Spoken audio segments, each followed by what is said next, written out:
event will be felt around the U.S. Capitol on Monday. This will also include road closures, which Capitol Police will provide more details shortly during this conference. And following the proceedings at the U.S. Capitol on Monday, January 6th, the state funeral events to honor former President Carter will be held here in Washington, D.C. between Tuesday, January 7th and Thursday, January 9th. President Carter's state funeral also has been designated as an NSSE, and the United States Secret Service is the lead law enforcement agency for this event. The public will have an opportunity to pay their final respects during a ceremony at the Naval Memorial and a procession to the U.S. Capitol on Tuesday, which will be followed by the former president lying in state in the Capitol Rotunda on Tuesday evening and Wednesday. And on Thursday, former President Carter's funeral service will be held at the Washington National Cathedral. At this time, I'm going to turn it over to Special Agent in Charge, Matt McCool, from the U.S. Secret Service Washington Field Office to discuss the security plans for U.S. Secret Service. Good morning. I want to thank Chief Pamela Smith of the Metropolitan Police Department, Chief Tom Manger and the Capitol Police, Assistant Director in Charge David Sundberg of the FBI's Washington Field Office, and all of our partners you see up here today. The partnerships within the National Capital Region have never been stronger.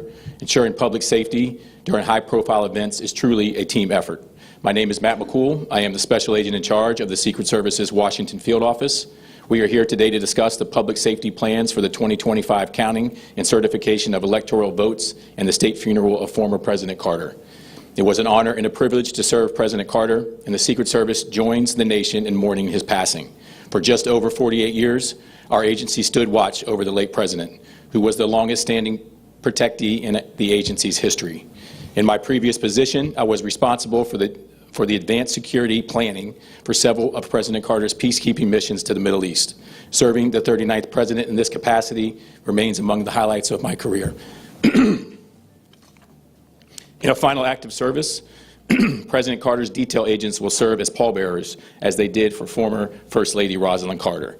The Department of Homeland Security has pre-designated state funerals in Washington, D.C. as national special security events. This designation allows the federal government, along with our state and local partners, to use significant resources to implement a comprehensive security plan. The Secret Service authors this security plan and coordinates assets with many of the public safety partners you see here today, and others using a whole-of-government approach. State funerals require notable coordination with our Department of Defense counterparts. Since our agency was authorized to provide these type of security plannings in May of 1998, there have been 80 NSSEs. Over half of those NSSEs have been in the NCR. So the Washington, D.C. area is well-versed in these high-profile events. Still, back-to-back NSSEs are a unique situation. The Secret Service will bring in agents and other specialists from field offices across the country to supplement our staffing. A multitude of seen and unseen security measures will operate in tandem to ensure a comprehensive and seamless security plan comes to fruition. The 2025 counting and certification of electoral votes starts this busy period on Monday, January 6th. This is the first time the NSSE designation has been granted for an election certification. Chief Manger will provide the bulk of the details around securing this event, which will look and feel like a State of the Union address for those who live and work in Washington, D.C. President Carter's funeral ceremony will immediately follow after 3 days of events in Georgia. The late president will arrive at Joint Base Andrews in the afternoon of Tuesday, January 7th. The funeral procession will travel to the Naval Memorial and then to the U.S. Capitol. Chief Smith will offer details on traffic implication and other regional impacts. Meanwhile, I advise everyone that the Secret Service will use drones as part of our comprehensive security plan. Do not be alarmed if you see these assets during the upcoming events or training in the days ahead. President Carter will lay in state in the Capitol on Wednesday, January 8th, and members of Congress and the public will be able to pay their respects. The ceremony will move to the Washington National Cathedral on the morning of Thursday, January 9th for a funeral service before departing that afternoon to Georgia for final internment. As with all NSSEs, the Secret Service will work closely with our partners to keep everyone safe next week. We further aim to minimize disruptions for those living, working, and visiting the NCR to the greatest extent possible. We will provide further details about the upcoming inauguration at a later date. The Secret Service truly appreciates your patience and understanding during this eventful time. Our agents and our partners are working diligently to keep everyone safe. And now it's my pleasure to introduce Chief Manger of the United States Capitol Police. Thank you. Thank you, Matt. Chief Tom Manger, United States Capitol Police. As our nation struggles to maintain a sense of safety in light of the recent mass killings and acts of terrorism, the eyes of the world will be on the United States Capitol to see what happens here on January 6th. We're living in a time of heightened threat environment toward government and elected officials. Our nation's Capitol is prepared to ensure that the legislative process will proceed without disruption and our government will have a peaceful transfer of power. The United States Capitol Police are better staffed, better trained, better equipped than ever before to protect our Capitol and to protect our Congress. 4 years ago, the Office of the Inspector General issued over a dozen after-action reports containing 103 recommendations. We have completed every single one of those recommendations. Today, our planning, our preparation, our intelligence, our training, our equipment are all exactly where they need to be. And as indicated by all of the people here, this has been and continues to be a team effort. Dozens of public safety agencies will be in Washington, D.C. over the next few days to help us keep our community and the government safe. The cooperation among the allied law enforcement agencies in this region is as good as it gets anywhere in this country. Now I'll turn it over to Assistant Director in Charge, Dave Sundberg of the FBI.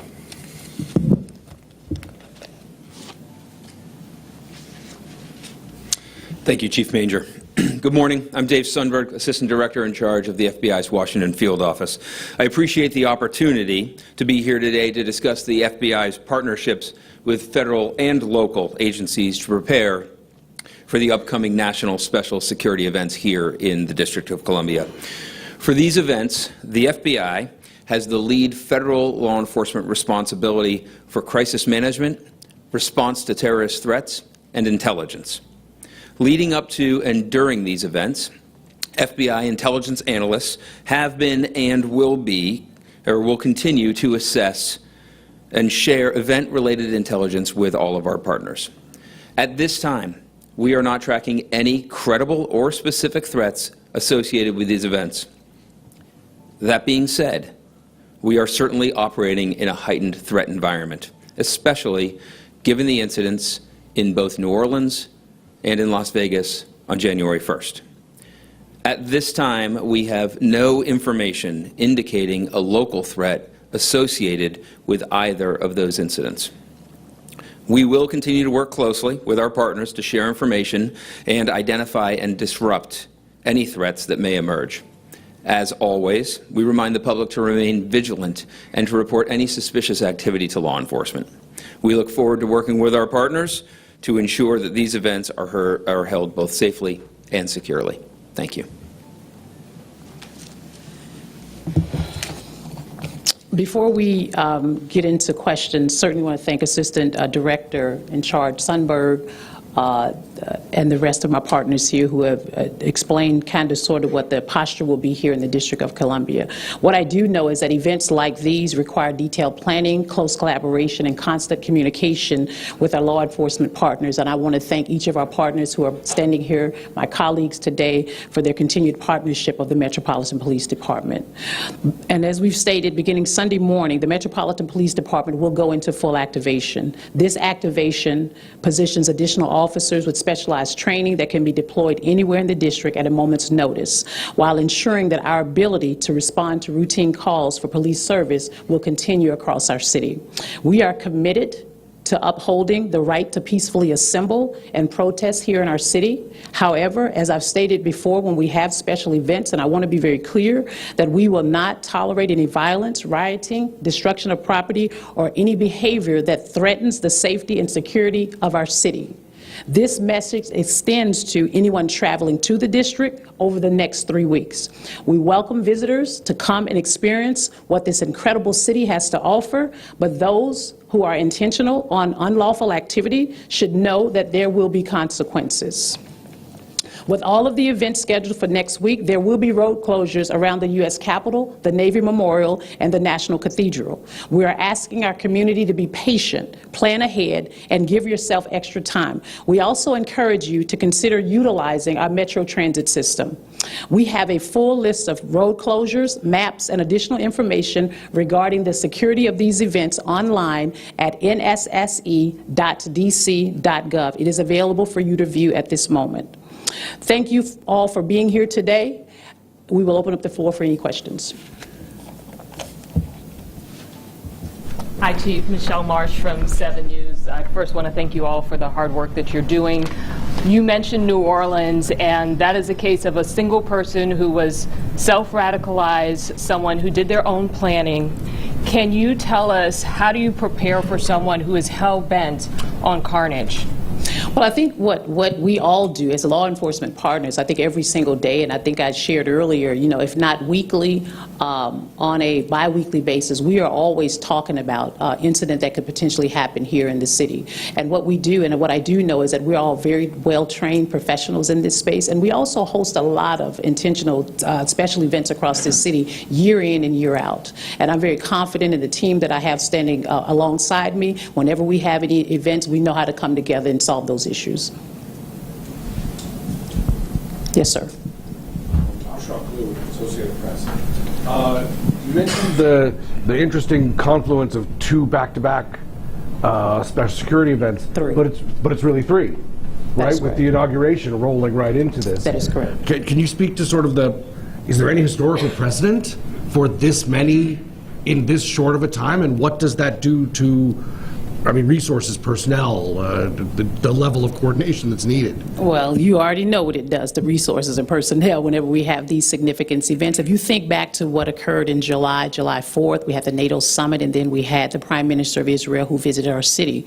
And clearly, the same team that you see standing here today, we all came together, we met, we had our rock drills, or rehearsal of a concept drills, to ensure that we are all working very collaboratively in this space. When you talk about the number of personnel or resources that we have available, specifically at the Metropolitan Police Department, we leverage that with the technology. As you heard, Special Agent McCool talked about drones and different apparatus that we will continue to use in order to have eyes and ears across our city. In these three particular events, we will continue to do the same in that space. Have you had 3 national special security events in 1 month before? It has happened, or? Well, I will turn that over to Special Agent McCool, Secret Service, and he may be able to address that for you. No, that has never happened before. We have 3 NSSCs over a 15-day period. But what I will tell you is we're flexible, we're adaptable. We've been working on these events for, in some cases, years and then months, definitely over several months for all of them. So we're going to be prepared. The team is flexible, and so we're going to get it done. Yep. Beatrice Peterson, ABC News. Speaking of personnel, you had asked for 4,000 additional officers from across the country. I was wondering, I know you hit that goal. Given that there's so much events that's happening in the district, are you adding to that goal and maybe asking for additional officers? And in addition to that, National Guard, has that been approved and gone through? So let me answer your first question. You always ask 2 questions every time I'm up here. So the first question is that we are close to the 4,000 additional resources that we've asked for across the United States, and we're very happy for that. And we also thank those law enforcement agencies who have actually been reaching out to ask us if they could provide assistance. And so we're certainly happy for that. When it comes to the number of resources that we have, we're not asking for any additional. We've been planning for this inauguration for years prior, when we're at that point right now. And again, we will be prepared, we will be flexible, and we will be adaptable to anything that may occur in our city. You forgot about the National Guard. Hold. Yes. Thank you. Very proud to be with you this morning to talk about the National Guard and the support that we're giving to our federal and district law enforcement partners. We do have approved requests for assistance to support the certification. We will have 500 soldiers on standby for that mission. We also have approved requests for the state funeral coming up. We'll have liaison officers, escort officers for the governors for that particular event. And we're currently pending approval for the third NSSC, the presidential inauguration. The current number right now is 7,800 soldiers and airmen that we'll be bringing in. 4 years ago, they did a lot of traffic. Is that the plan to pretty much oversee traffic management? Yeah, all of our, well, with respect to the presidential inauguration, that is true. We will be providing outer and inner perimeter security support to both Capitol Police, MPD, and the Secret Service as well. So. Sir, could you say the number? Did you give a number for the inauguration? Yeah, currently pending, the number is 7,800 is the current request. Thank you. Mm-hmm. Oh, yes, I'm sorry, Major General John Andoni. I'm the commanding general for the D.C. National Guard. Yes, sir. Brad Bell with Channel 7. So I don't know who wants to take this one, perhaps Chief Manger. Look, obviously the political dynamic is different this time than it was 4 years ago for January 6th. But do you see any possibility that there could be any sort of disruption like we saw back then? Is there any intelligence that anybody's coming to town? Do you have any expectation? Could it happen again? That's 5 questions. 5 questions. So there's no credible intelligence that we expect a mass demonstration like we had 4 years ago. Anytime you ask a question about, what intelligence and what we are reacting to from the intelligence community, it always ends with, but there's always the lone wolf, always the person who's operating by themselves, and you have no warning about those individuals. That's what occurred in this past few days. These were folks that were by themselves. There was no way for anybody to know about what they were planning. So we need to be prepared for that as much as we need to be prepared for anything. There are several permitted demonstrations. There's some chatter about some other folks and conspiracy theorists, talking about, well, if this happens, we need to be at the Capitol, those kinds of things. But again, no indication that that hotels are filling up with these people, that these people are traveling to D.C. So, but the threat environment is heightened at a level that all of us are on high alert. All of us are being very proactive in terms of the preventive measures that we're putting into place. But you also have a hard perimeter. We do, which again, that's part of the layered security that we have for the Capitol.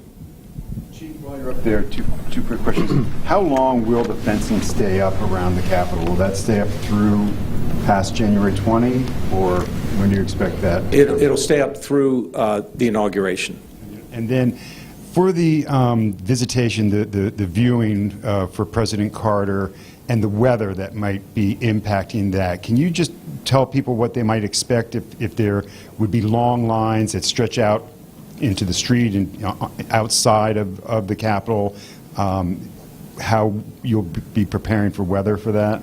So typically, there are long lines for the state funerals. Folks do queue up outside, and they should expect to be able to deal with the elements. And if anybody here can answer about how to, restore order when this city gets 5 to 8 inches of snow, then I'd like to hear the answer to that. So, I got a question. So yesterday we saw a guy who made a mistake about where to park, right? He's probably used to driving right up to the gear that he's working on, and he was in handcuffs for quite some time, and he's facing a charge. What do you say to those who are going to come to town and maybe disobey an order? You've got multiple messages. You're asking people to be vigilant. What are messages should be sent out there? Well, the first message is don't drive on the sidewalk, and don't park on the grass on Capitol grounds unless you're given permission to do that. I mean, we need to be vigilant, and when our officers were less than a minute in observing this individual driving on the sidewalk and having him in handcuffs. We had no idea what all that was about. There were people on the sidewalk, and so those are the kinds of things that all of us are on alert for. And so people can expect a quick reaction from law enforcement if they're engaging in concerning behavior. Yes. Good morning. Thanks for taking our questions. I'm Randy Bass with DC News Now. Over the last 24 to 48 hours, we've learned the president-elect is planning to have a large rally at Capital One Arena the Sunday before the election. Is the safety and security plans in place for that? Is that connected to the inauguration? Is that part of the overall safety and security plan, or are there additional or separate plans being made for that particular event? It's part of the same operational period that we have that's designated for the inauguration. As you know, there will be balls, there will be various events taking place throughout the city during the week of the inauguration. And again, we are prepared to address any large crowds or concerns with respect to that event. Thank you. Thank you for taking questions. Can anybody up there talk about the Secret Service in terms of staffing? Some have called it a, quote, agency in decline regarding staffing levels and staffing shortages. I think the Secret Service might be able to address that. With respect to the Washington field office, we have the most staffing that we've had in 3 years. Not concerned at all. We have with the staffing that we need to fulfill our mission for the 3 NSSEs. Does that answer your question? Okay. We'll take 2 more. Question for Sundberg. When we talk about threat assessments and we're talking about lone wolf, is the FBI concerned about copycats? I mean, arguably Jabbar was a copycat from the German market just a few weeks ago. So are we still concerned about potential copycats from that incident? I think we're always concerned about any behavior that may drive other violent behavior, and we've certainly seen that in past these 2 events. The FBI will continue to look for any intelligence that might let us discover a plan to commit a violent act, whether it's individually or as a large group, and we will ensure that we assess and move that information to our partners as quickly as possible. The security procedures you see around a national special security event certainly give us an enhanced ability to interdict something like that. They are challenging cases to work, but we have been working with them for a very long time. In New Orleans and Las Vegas, both cases being investigated by FBI field offices there alongside their state and local partners and any other federal agencies that would get involved in those areas of responsibility, much like we do here in Washington, D.C. A question for Chief Manger. I'm curious how your officers are feeling going into this January 6th. This is the first one since in terms of presidential elections. How are your how is morale? How are your officers feeling going into this, knowing about all of the past trauma from just 4 years ago? So probably the biggest goal that that my management team has had over the past 4 years is to restore the confidence in our officers that we are prepared for anything. And we've spent the last 4 years increasing staffing, increasing training, getting new equipment, and standing up what I believe is a world-class intelligence operation, and probably most of all, just overturned our planning process into what it should be. So when we plan for an event, everything that goes into it. And I think that, look, any chief that will stand up here and talk about the morale of his troops, morale's in the eye of the beholder. I'm the last person you should ask about morale because I could give you a long dissertation on morale. The fact of the matter is, you ask these officers, do you have confidence today? And I was at a roll call at 7 o'clock this morning, and was talking to the officers, and I asked for a show of hands. How many of you were here 4 years ago? And about half of them raised their hand.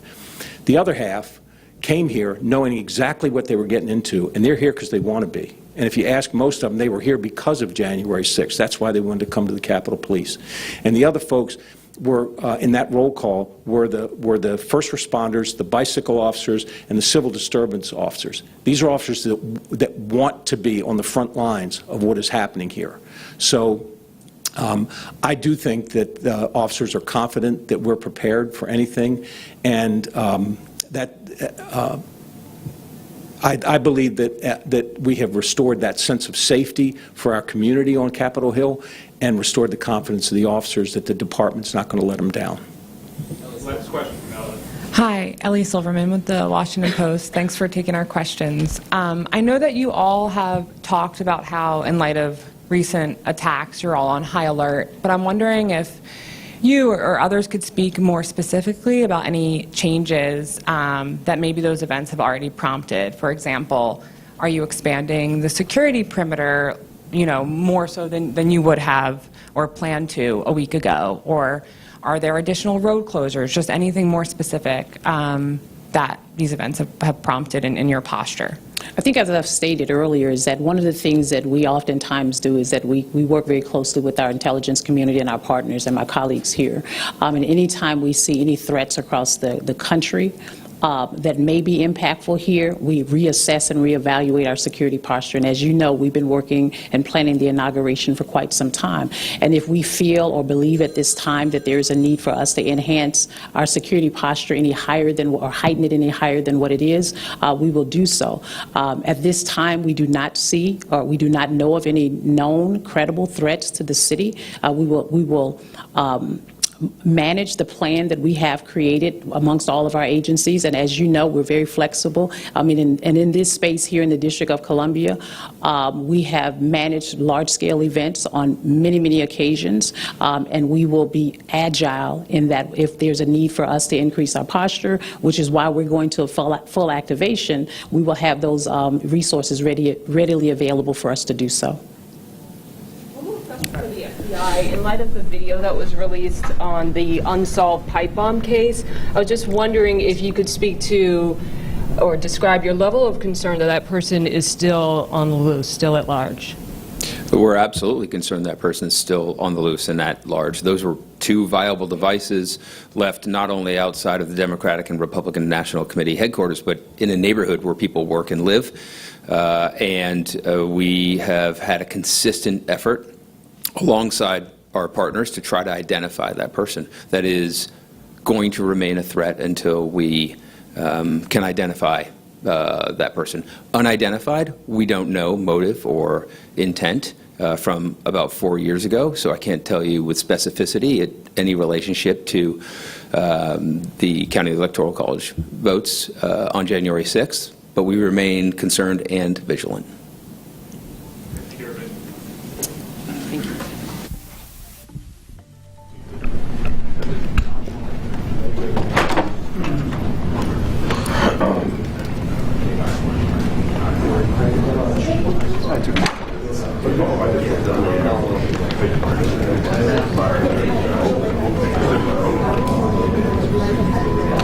I was just saying hello. Sorry,